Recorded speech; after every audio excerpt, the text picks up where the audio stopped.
تو ان اول بیت وضع للناس للذی بمکہ تھا. اب یہاں خاص طور پر نوٹ کیجیے اول بیت، پہلا گھر.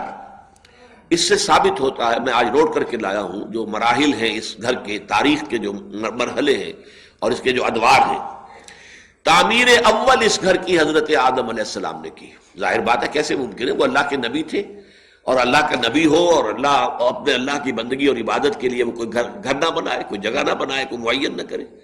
تو پہلی تعمیر ہوئی ہے حضرت آدم کے ہاتھوں، اور یہ کہ وہ طوفان نوح تک وہ تعمیر برقرار رہی.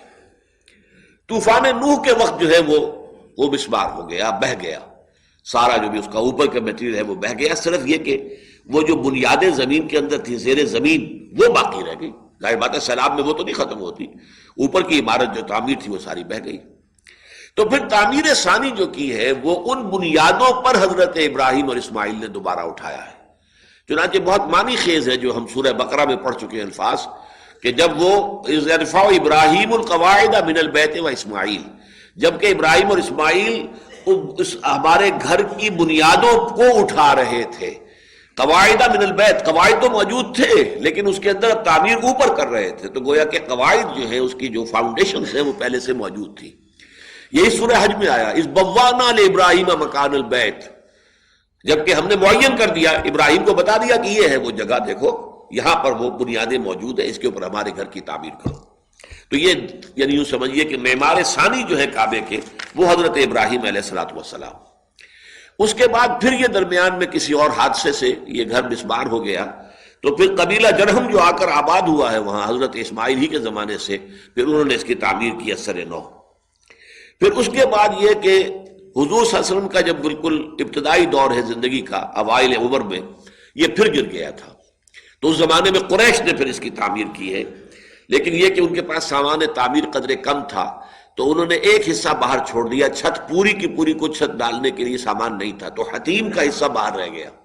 یہ حتیم جو اب بھی ہے، جو اب آپ جاتے ہیں، جو بھی گئے ہیں عمرے یا حج کے لیے، تو ایک دیوار سی بنی ہوئی ہے، وہ یہ ہے کہ وہ علامت ہے اس کی کہ یہ حصہ بھی یہ در حقیقت بیت اللہ کا حصہ تھا، لیکن اس میں ان کے پاس چونکہ سامان کم تھا. اسی طرح دروازے دو ہوتے تھے، ایک داخل ہونے کا اور ایک نکلنے کا. انہوں کے پاس سامان کم ہوگا دروازے کو بنانے کے لیے، تو انہوں نے دروازہ بھی ایک ہی رکھ دیا اور دروازہ اونچا کر دیا تاکہ ہر شخص ہر وقت اس میں داخل نہ ہو. اس کے اندر داخلہ جو ہے وہ اہتمام کے ساتھ خواہ مخصوص اوقات ہی میں ہو. تو یہ کیفیت اس گھر کی تھی حضور کے زمانے میں صلی اللہ علیہ وسلم.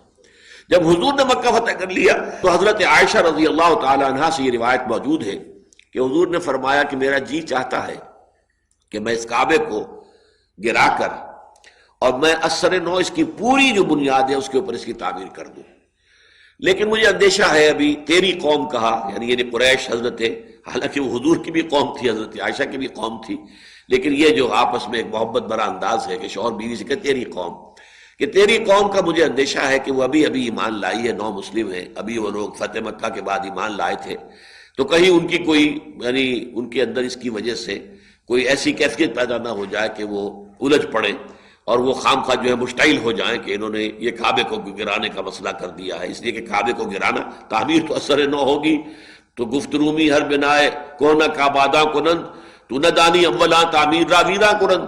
نئی تعمیر کے لیے ایک دفعہ تو گرانا پڑے گا، تو یہ گرانا جو ہے کہیں ایسا نہ ہو کہ ان کے احساسات کے لیے ناقابل برداشت ہو جائے. لیکن اس کے بعد پھر جب حضرت امیر معاویہ رضی اللہ تعالیٰ عنہ کے انتقال کے بعد عبداللہ ابن زبیر نے اپنی حکومت قائم کی ہے، جو 6 سال قائم رہی حجاز میں، تو عبداللہ ابن زبیر نے رضی اللہ تعالیٰ عنہ، حضرت عائشہ چونکہ ان کی خالہ ہیں، تو خالہ سے جو روایت آئی ہوئی تھی اس کے پیش نظر انہوں نے گرایا بیت اللہ کو اور پوری عمارت کے اوپر، پوری بنیاد کے اوپر عمارت کھڑی کر دی. لیکن بنو امیہ تھے ان کے دشمن. جب حضرت عبداللہ ابن زبیر جو ہے وہ شہید کر دیے گئے اور ان کی حکومت جو تھی 6 سالہ حکومت ختم ہو گئی، تو پھر حجاج ابن یوسف نے پھر ان کے بنائے ہوئے گھر کو پھر گرایا اور پھر وہاں پر اثر نو وہی کہ جو قریش کا تھا حضور کے زمانے میں، جس بنیاد پر اور جو پر تعمیر آج تک موجود ہے، اس کو قائم کر دیا.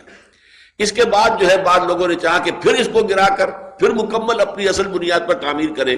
لیکن حضرت امام مالک ابن انس رضی اللہ تعالی عنہ، جنہیں ہم کہتے ہیں امام دار الہجرہ، انہوں نے فتویٰ دیا کہ یہ بار بار کا گرانا بنانا ٹھیک نہیں ہے، اب جہاں ہے وہ ٹھیک اسی طرح پر رہنے دیا جائے. وہ دن اور آج کا دن بالکل اسی بنیاد پر اسی تعبیر کے ساتھ خانہ کعبہ موجود ہے. بلکہ اس کے بعد تو آپ کو معلوم ہے کہ کوئی